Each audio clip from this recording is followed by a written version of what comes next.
Hello বন্ধুরা, আজকে অংশীদারি কারবারের একটি অঙ্ক নিয়ে এসেছি।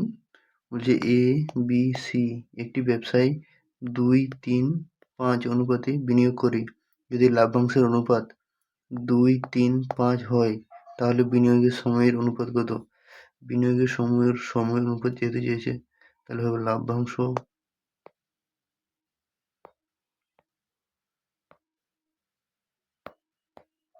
লাভ্যাংশ বাই মূলধন।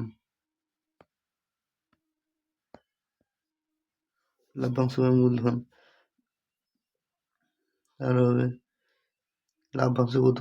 2:3:5, তাহলে 2/2:3/3,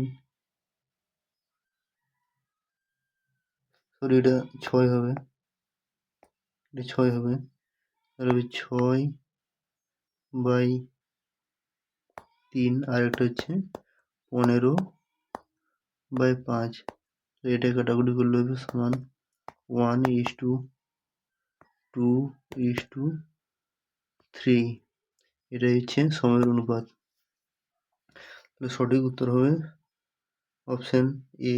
অপশন এ হচ্ছে সঠিক উত্তর, 1:2:3। এটা হচ্ছে তাদের বিনিয়োগের সময়ের অনুপাত হচ্ছে 1:2:3।